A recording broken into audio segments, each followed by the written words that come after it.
All right, then let's begin. Well, welcome everyone to this scientific moment. Today we'll be talking a bit about the universal merge mining, what it is, how it works, tentative solution, and all the stuff. I'll explain a bit what's this UMM thing that has been mentioned before, and there's not really, that has not been really spoken much more about. So let's jump in. Let's go with the agenda. First, we'll talk a bit about, we'll do a merge mining recap, since this is UMM heavily uses relies on the merge mining mechanics of RSK. So we have to refresh a bit the information that Tincho explained this merge mining 101 scientific moment a few weeks ago, I think. So then we'll jump into UMM. We'll first have an introduction, then a motivation. We'll talk about a bit about the market, and then we'll jump into the technical details. So, merge mining. Merge mining is a process, that RSK blockchain allows the RSK blockchain to be mined simultaneously with Bitcoin blockchain. So basically, we can mine transactions through BTC, and we can reuse BTC's hashing power and security to validate the transactions that are added to the RSK blockchain. So how does it work? First, let's talk a bit about how the Bitcoin mining works. So basically, we have the Bitcoin network, first a BTC node, and then we have a mining pool. These are more or less the actors that participate in this. So the mining pool basically requests information to the BTC node, and they basically ask, hey, what are the transactions that are yet to be mined, that are yet to be validated? And what the BTC node says, here, this is a lot of transactions that are not validated yet, that are yet to be mined. Then the mining pools, let me see. There. The mining pool just takes the transactions and builds a block, which then distributes among the mining clients connected to the mining pool. And well, once any of these mining hardwares finds a solution, it is then communicated back to the mining pool, which sends it to the BTC node, and then the BTC node verifies that the block is valid, that the mined block is valid, and then relays it to the Bitcoin network. So how does RSK enter in this whole mining scheme? Martin, does the merge mining? Yes. One comment, you are starting to breaking up. Maybe if you want to lose your video feed, maybe it's going to... Sure. Thanks. Am I still with the robot voice? Much better now. No, it's okay. Much better? Yeah. Just interrupt me if you see it's happening again. Then, where was I? Yes, how does RSK fit into all this? Well, you have the BTC node, the same as before. The mining pool asks the BTC node, hey, what are the transactions that are yet to be mined? The BTC node, same as always, responds, these are the transactions that are yet to be confirmed, to be mined. So before building the block and broadcasting it to the mining hardware to be mined, the mining pool asks the RSK node, hey, do you need, is there anything I can work on? Do you need a block to be merge mined? And then, well, the RSK node says, yes, I do have a block that it needs to be mined, in response to the mining pool. What does it provide to the mining pool? Well, what we call a link in the form of a hash of the block that we want to be mined. Then the mining pool just builds the BTC block, adding this link to a RSK block, and broadcast it to the mining clients that are mining for this pool. And whenever the a mining hardware finds a solution, it is then sent back to the pool and then broadcasted to both the RSK network is notified that there is a new block was mined, and then to the BTC network. So I think there was a link block RSK. Well, thanks, Nacho. Yes, this link that is included in the BTC block, this link to our RSK block includes the armadillo information. That's, I think, what Nacho was commenting on the comments. So going, this is more or less the scheme that we get with merge mining. So we have BTC blocks every amount of time.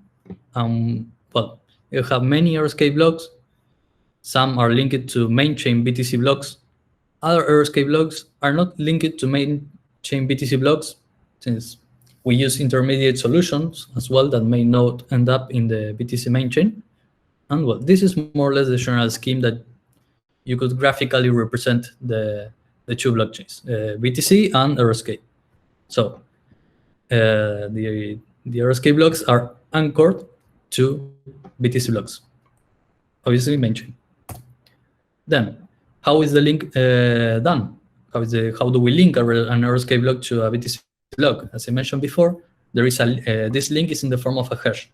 The hash is basically a block hash plus the armadillo information that I think we also explained in another scientific moment or another presentation.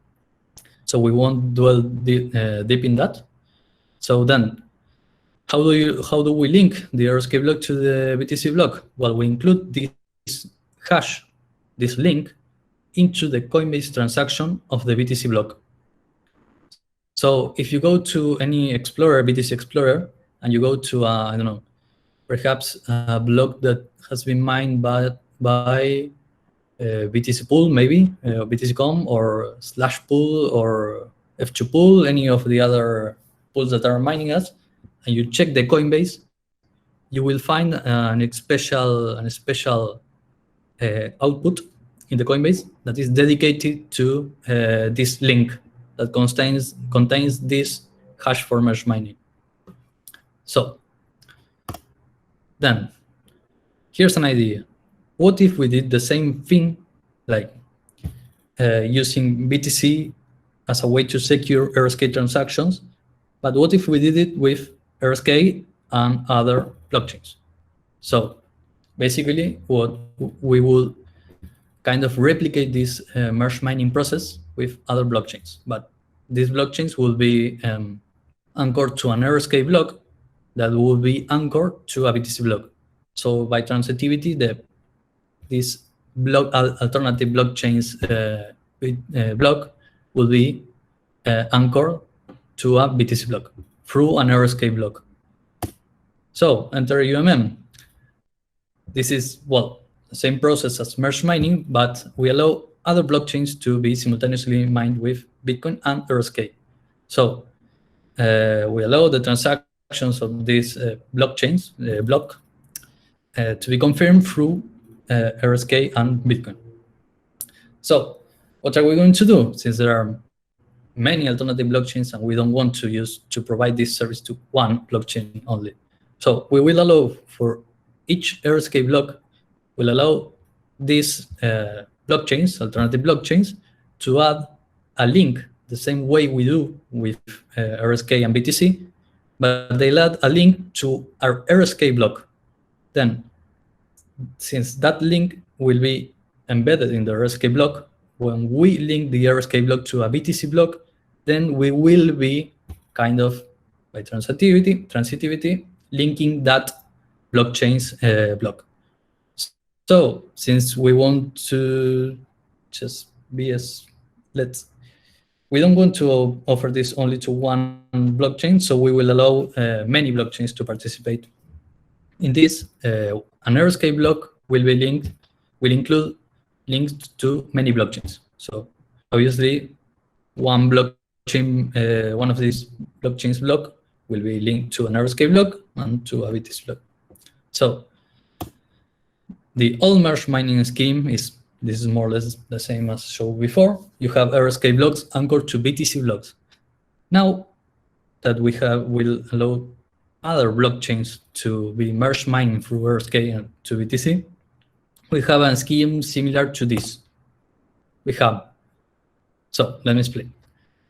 You see the green blocks are RSK, the blue blocks are BTC. The first two rows are more or less the same scheme as before, RSK blocks anchored to BTC blocks. And then we have these red and yellow chains are basically these other blockchains. So you will see bridge chain here. What does bridge chain mean? Well, it's just a pretty witty name that Sergio came up that is basically bridge blockchain, since we are kind of bridging these blockchains through RSK. So whenever, for the rest of this presentation, whenever we talk about bridge something, it's because it's bridge something.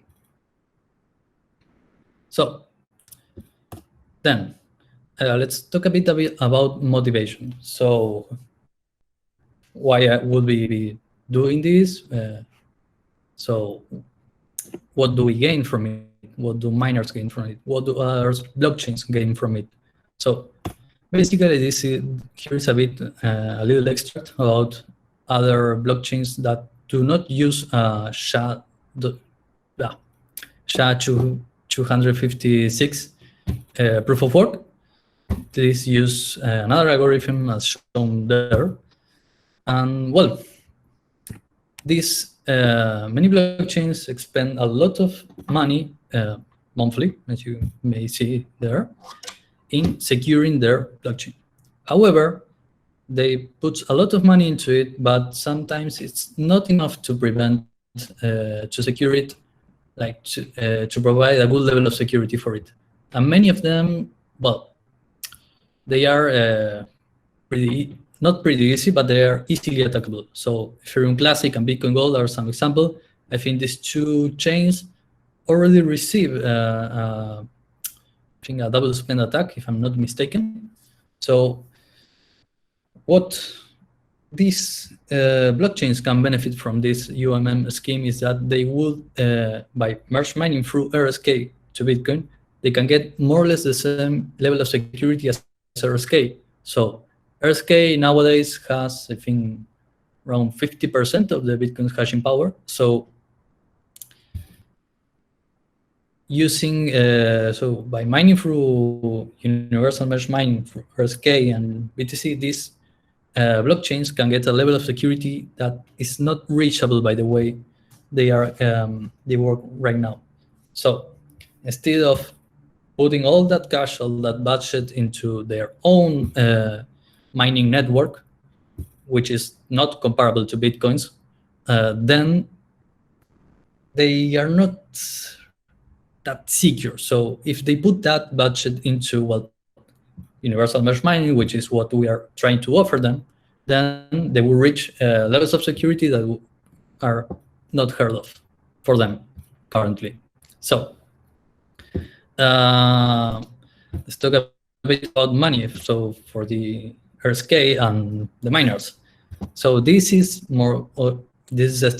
estimated numbers. So this is an analysis that I think was made in the few internal reports prior to the conception of this of universal merge mining.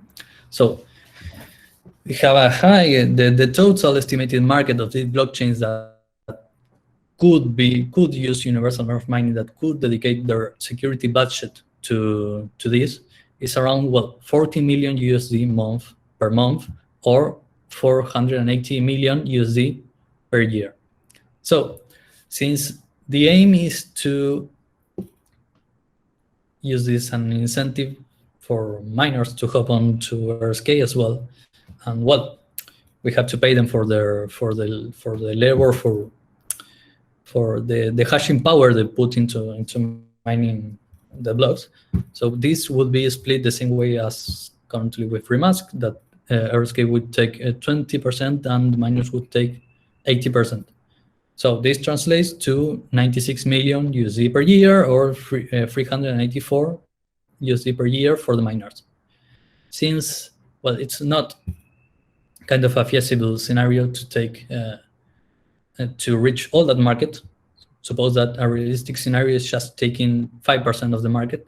That would translate to 5 million per year for RSK and 19 million per year for miners. Oh.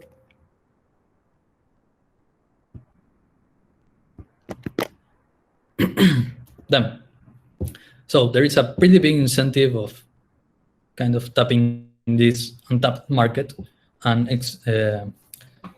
well, everybody wins since these blockchains or bridge chains have reached new levels of security. While there is a big incentive for RSK and the miners to participate in it. One comment, Martin. When you say RSK, you are referring to RSK Labs, the company, or IOV Labs. Yeah, I mean the cut is between RSK or IOV Labs. That's something to be decided yet, but or I don't recall correctly. But the point is that miners take an 80%, and a 20% is dedicated for. I think IOV Labs would be the correct thing to say. Mm-hmm. Then. So I think there here another question. Hashes the cost of adding Skilan. We'll get to that. So let's jump into a proposed technical solution. So the components. Two main components. One is the Universal Merge Mining Manager, which is a smart contract which is responsible for it. This is a contract that basically builds the link that will be used to anchor these bridge chain blocks to RSK and BTC. Later we'll talk a bit about how this is done. But basically you have to know that the manager is the one that builds the link that is going to be used in the merge mining process. Then we have these authorizer contracts. The authorizer contracts are responsible for deciding which of the miners of the blockchain, the bridge chains miners or BRI miners, which we call them, can publish a bridge chain block hash, BLASH. Let me talk a bit about this. So as you saw, the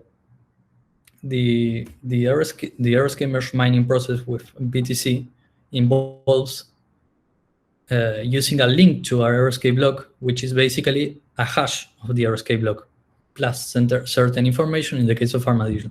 But it's basically a hash of the block we want to merge mine. So we'll do the same with these bridge chain blocks. So these BRI miners, which are the miners of these bridge chains, that will just they'll build a block they want to mine, and they will hash that block, producing a BLASH, which will then be fed into RSK. So through this process of universal merge mining, and this will serve the link to mine to link the bridge chain block to RSK and BTC. So let's talk a bit about the flow. No, I forgot to add. Each bridge chain will have an authorizer contract that is there's only one per bridge chain. So each bridge chain has to be unequivocally identified. They need an unequivocal ID, and each of them has one of these authorizer contracts that has to be previously registered in the manager in order to participate in the whole process. So let's talk a bit about the flow. Well, first, in order for a bridge chain to participate in the universal merge mining process, they have to acquire the rights for, say, 100 blocks, so that we allow them to add their links to their blockchains, to an RSK block. So before any of this can be done, the UMM authorizer, the authorizer for a certain bridge chain, has to buy the right for slots. Say, for example, the UMM, the authorizer request, for example, rights to add these links, to link their blocks, the bridge chain blocks, for, I don't know, from blocks 2 million to height 2,100,000, to say at least, saying that it buys 100 slots. Then this little fella, this little face represents the Bri miners from the bridging. So each of these Bri miners, we have to compete. So they get the right to publish the blush of the block they want to mine to these slots. So maybe I didn't add a bit of explanation about what a slot is. A slot is basically a place in the RSK block. The ability of there is one of these slots per bridge chain in an RSK block, and it's basically the link we can add in the RSK block to a certain bridge chain. So basically, each bridge chain has a slot in each RSK block. So stop me if any of this is not clear, so I can go over it again. So then, each of the Bri miners has to acquire the rights for one of these slots that the authorizer previously bought for the manager. So say the authorizer bought the rights for 100 slots, which means 100 RSK heights they can put a link to a bridge chain block on. So the authorizer has to kind of distribute, to put it some way, this 100 slot among their miners. So a bridge chain has a certain number of miners, of actors that are willing to secure the transactions in it. So in this scheme, we have the authorizer has 100 blocks, and they have to distribute it among, I don't know, K miners, to put it some way, or a certain number of miners. This process, which each Bri miner acquires the slots, we'll talk a bit about it later. Just let's keep on going with the overall flow. Then, whenever a Bri miner gets the rights to publish, to include one of the links for a bridge chain block in an RSK block, well, first they have to get that link. So they ask the bridge chain node to give them a link in the form of a blush. So this is where we get the link that will be used to anchor a bridge chain block to an RSK block. So then, the Bri miner has to publish that blush. We'll say publish in the form that it is telling the manager, hey, I want for this certain RSK height, I don't know, 2,050,000. I want you to take this, to include this blush, this link to an bridge chain block in that RSK block that is yet to be mined. So for each bridge chain, we have this process we're seeing here. Here we see it for one bridge chain only.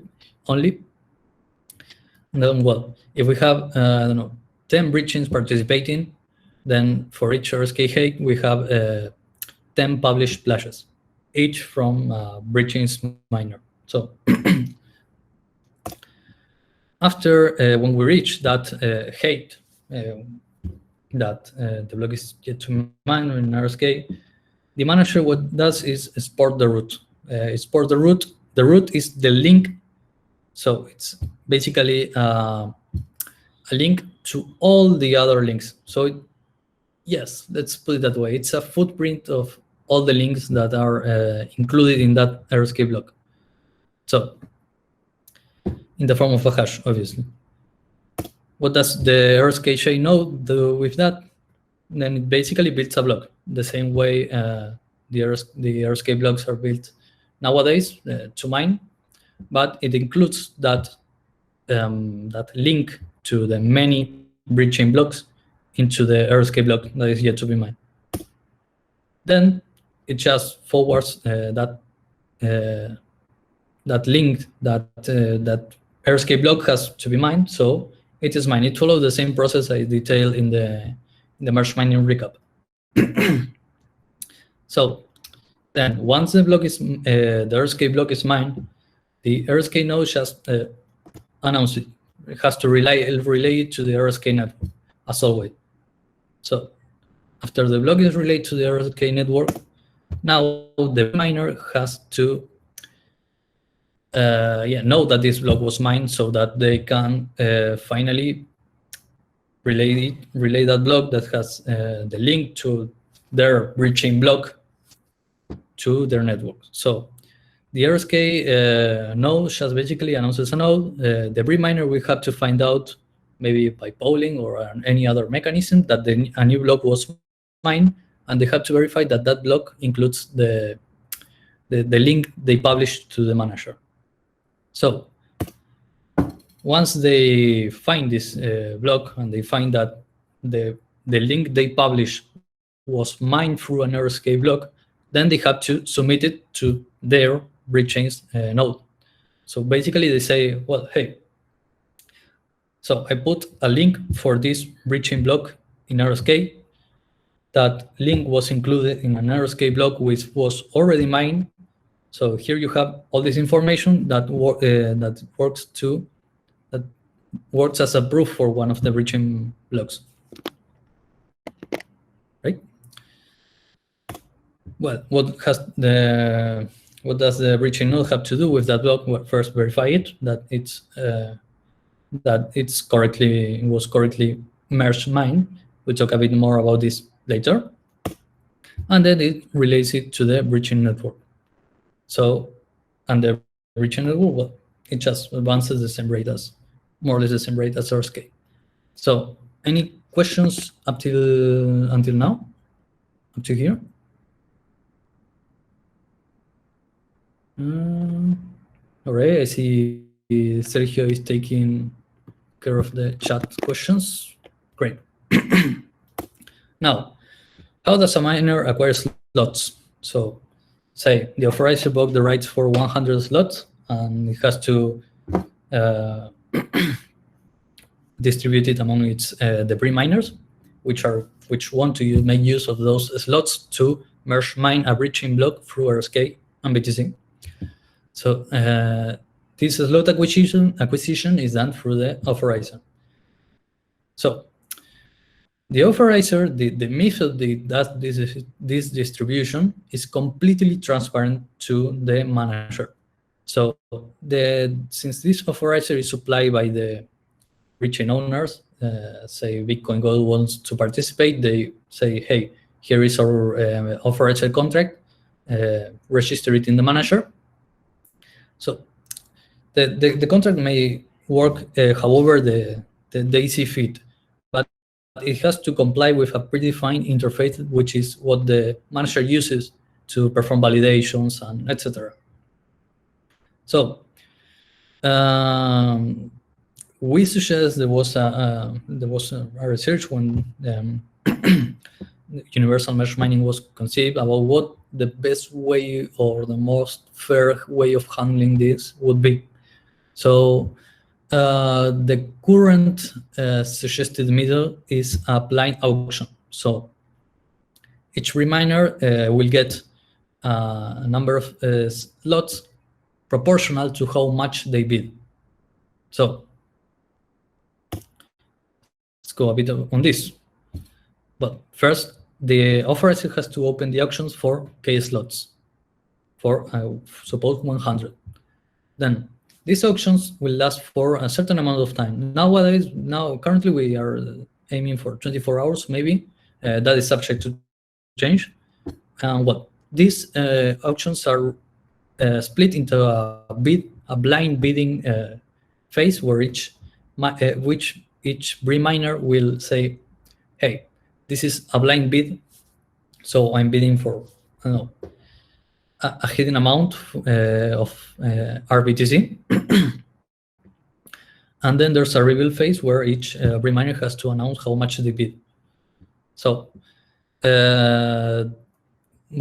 point two, each bridge miner has to bid, make their blind bids. And then after the auction closes, then there is the slots that are being auctioned are distributed through an algorithm.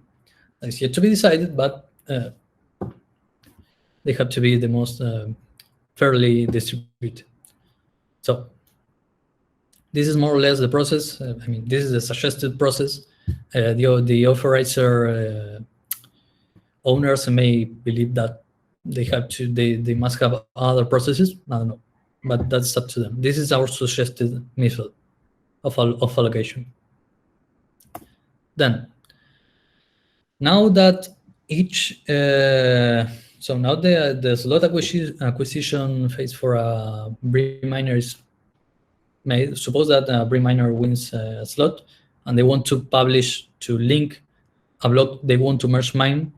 They want to publish their Blash and link their block to an RSK block. How do we do this? Well, before the UMM, this is the scheme of linking an RSK block to a BTC block. All right. So basically, we hash the RSK block, add some information, and then put that link into a Coinbase transaction inside a BTC block. So now we have to, this link, the hash for mesh mining, now has to include the information of these all other bridge that will publish their different links. By these Brim miners will publish their links to RSK and want them their blocks to be mined. So now this has to include all that information. So we have a set of information that needs to be kind of condensed into a single hash. How do we do that? Well, we include a Merkle tree. Just slap a Merkle tree onto it, and that way we can summarize all that information through a hash. So let's go a bit onto this new scheme.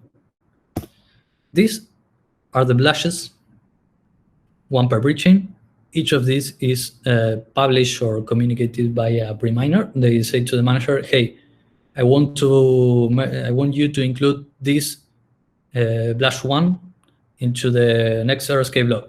The same does another Brim miner from another bridge chain, and another Brim miner for another bridge chain, and another Brim miner, well, for all the bridge chains that are participating. Then, since this is a Merkle tree, these are intermediate leaves that are built by hashing the children. So basically, we take each Blash in pairs, hash them, and obtain these intermediate leaves. And then we build the UMM root, which is basically you could say, the footprint. This Merkle root is basically condenses all the information of the blashes, the different bridging blocks that are going to be linked in the merge mining process. So now we need to link the RSK block as well. So we take the hash, the same old hash we had beforehand, it's hash for merge mining, which we will now call old hash for merge mining, and we will make yet another Merkle tree, this with 2 leaves only, using this old hash for merge mining and this UMM root. Right? So I think I have to explain a bit more on this. This UMM root that you have here, this is all this Merkle tree building from the blashes and building the UMM root is done by the manager. So the manager, when you ask for a certain blocks, for a certain RSK, hey, you tell the manager through an off-chain call, hey, I want to know what's the UMM root that has to be linked, to be included in this RSK height, in this block, to the RSK block that is going to be merge mining with Bitcoin. So the manager just makes all this calculation. They get the blashes that have been published for that height, calculate the intermediate leaves, then build the UMM root, and then return it to the node.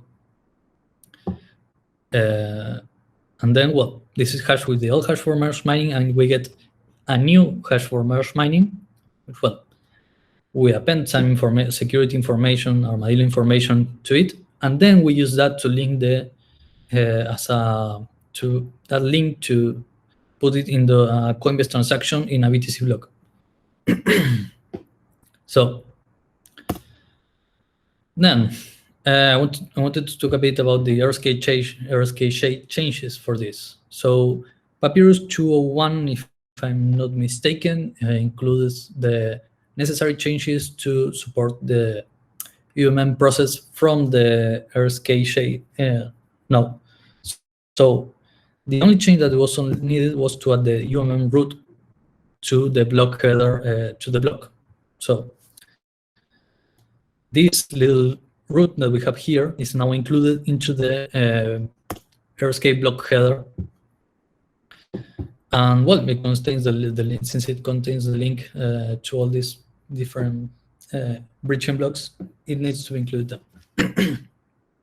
So the only thing missing that's from RSK Shade is the performing the actual off-chain call to the manager, since the manager contract has not been developed yet. It's yet to be developed and deployed. Whenever it is deployed to the RSK network, we'll make the necessary changes to perform the calls to them and to it, and get the actual value for this UMM root. Nowadays, if you check the blocks, it's always an empty array, if I'm not mistaken. So there was a question over here. So, all right. Yeah. Then, what changes in the process of mining a block? Well, nothing changes. So, since the process is completely transparent to the miner, they only see this link that we are sending them. But the way that link is calculated does not affect the miners. They don't have to change any of their software, their pool software, or the way they do things, because it's completely transparent to them. So now let's talk a bit about verifying the UMM proof of work. So how do we prove that a bridging block was merge mined through universal merge mining? So we have to do three things. First, we have to check that the BTC block that included this bridging block meets the bridging difficulty target. So the same way that we have to check that the BTC block that we use to merge miner RSK meets that the RSK difficulty target. Then we have to validate that the BTC Coinbase actually belongs to the BTC block, since we are putting the link into a BTC Coinbase transaction. We have to also verify that that transaction is actually included in the block. I won't go into detail into that process, since it's a bit more tricky, since it uses the another Merkle tree for the Merkle root of the BTC block header. So I won't go deep into that. Just you have to know that it's the same as in RSK Shade, the same process that is done for verifying that an RSK block was merge mined through Bitcoin. So if you like, you can ask later, and we'll be gladly explain you how it works. So the only thing that is different to validating an RSK block that was mined from merge mined through BTC is that the bridging block, so the link to the bridging block, has actually been included in the BTC block. Go a bit backwards. So suppose that we want to validate for a block flash free that was included in a BTC block.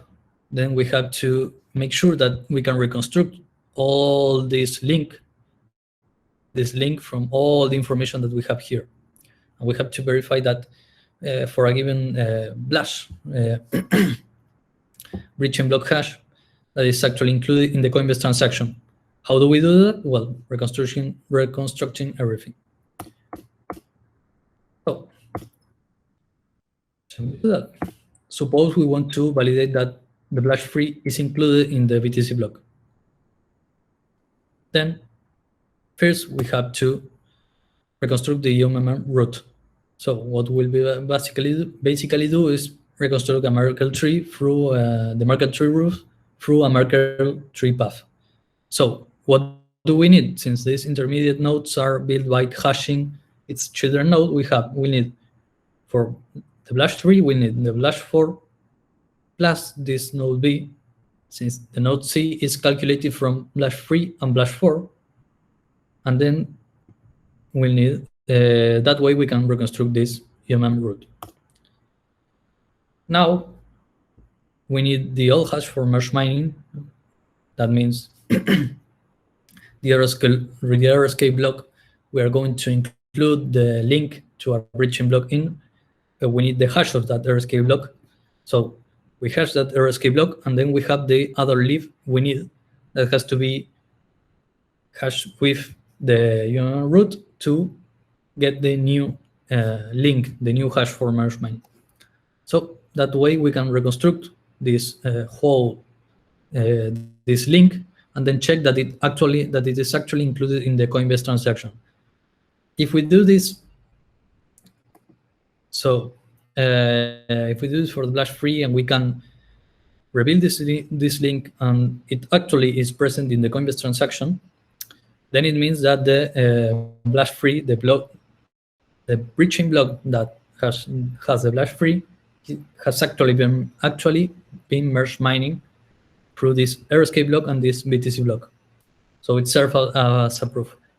If somehow, well, not somehow, if this link is not present in the Coinbase transaction, then it means that the bridging block has not been actually included in the RSK block, and therefore in the BTC block.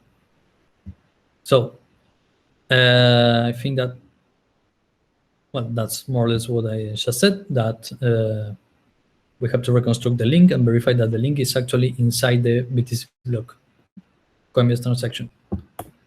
So I think I went a bit too quickly. So let's jump to the questions.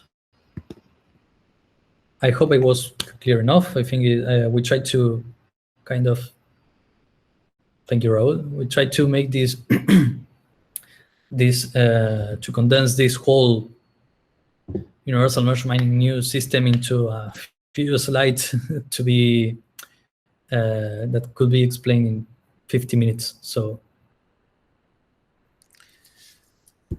Martin, I think yes, it's very, very clear. Thank you for that.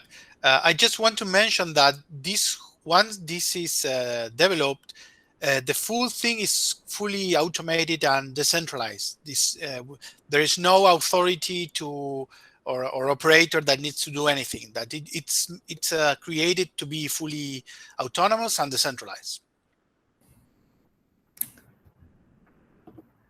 I have a question for you. Sure.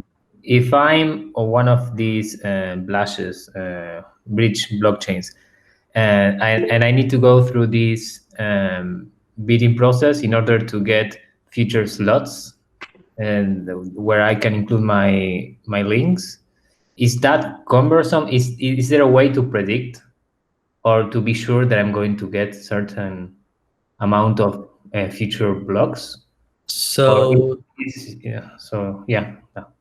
So you have no way of knowing beforehand how many blocks you will get, since you're actually you're making blind bids and you're bidding against other BRI miners. So suppose that you bid 10 RBTC, you don't know if anybody else is going to bid 20 or 100 or 1. Suppose that there's only two BRI miners participating in the auction. You bid 10, you don't know how much the other is going to bid. So you don't know beforehand how many blocks, how many slots you will get rights to, basically. So this the whole blind bid, blind auction things works. So it incentivizes the participants to bid as much as they are willing, as they can. So we try. Sorry. So in order to, yes, they can bid as much as they are willing to put into the auction. So there's not kind of competition of looking how much the others are bidding and maybe trying not to be, and you don't know about that. Okay. Maybe, well, if you have any information. And how further could I go? For example, today I'm bidding for so some blocks, but do you restrict the future blocks that you put in offer? For example, does it go for the next day or for the next week? So which are the blocks that I can offer? And which are the blocks that I can put my bid on? Well, I think what you mean, maybe this will answer it. So the authorizer actually opens an action for certain numbers of blocks from height, I don't know, suppose height 2 million to 2 million and 100. And the auction is for those 100 slots, which translates to those heights. Then after that auction is closed, then the authorizer, assuming they bought the rights beforehand, will open the auction for the following 100 slots. That will be 2,100,000 to 2,200,000. So does that answer it, or? I can add some words to that.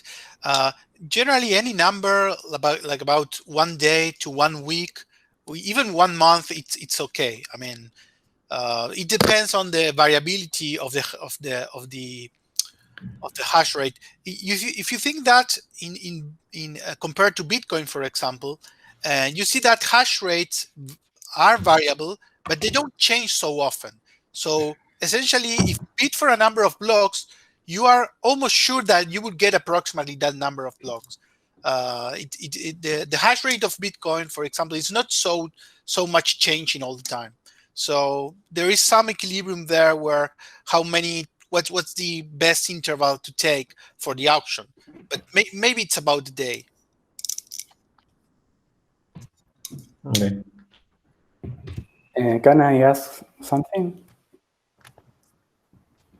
Sure, go ahead.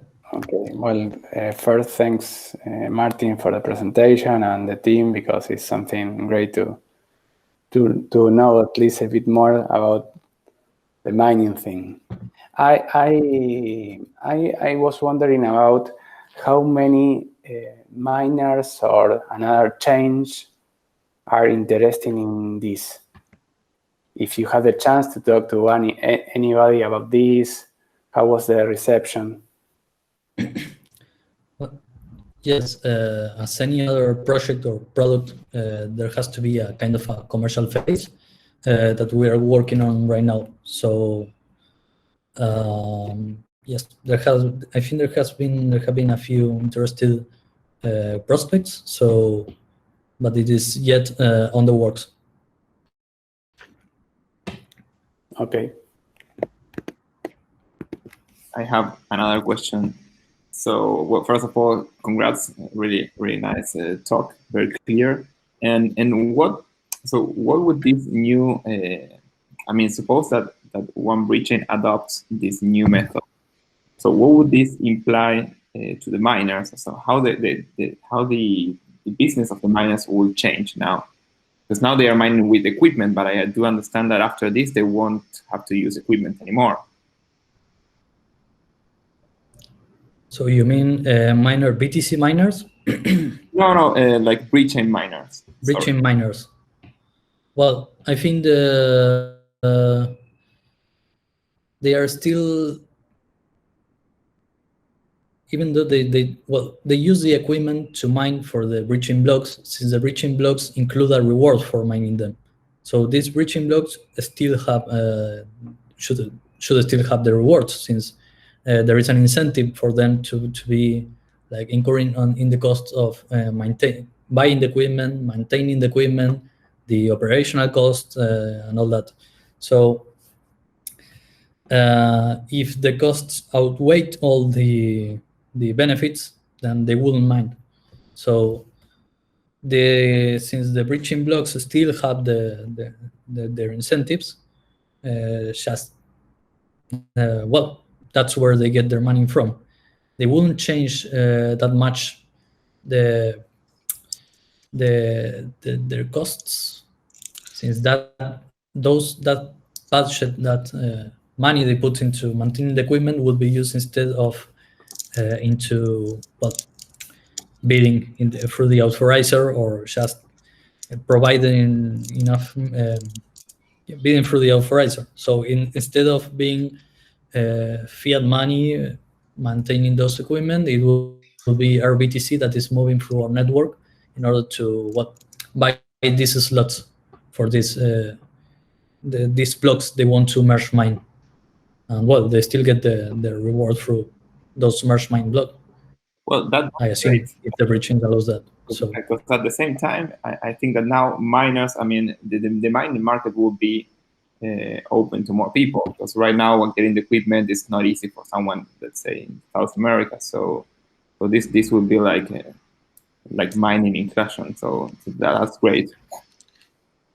Yes, that's right. You don't have to buy those expensive ASICs or have a rack of GPUs or whatever it is needed. So I think it will work into maybe decentralizing the mining process for these bridge chains. It turns, in a sense, it turns the mining into a financial investment.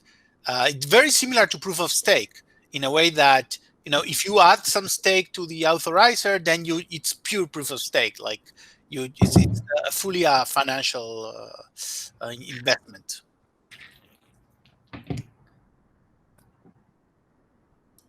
Yeah, I was thinking more or less the same. It resembles a bit on proof of stake, just that this is done on our network instead of theirs.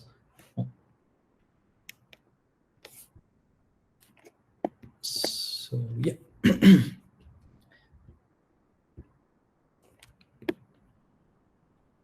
So I guess there's not much more questions. If any of what we talk in this presentation is not that clear to you, or maybe new doubts spring up, like, I don't know, whatever happens with the block times, I don't know, whatever, you can just ping us, and then we try to answer those doubts, maybe, or curiosity, whatever. So yeah. So if there's no other questions, stay here for 5 more minutes. And thank you. Thank you, Martin. Thank you, Martin. Really clear. Nice work, Tincho.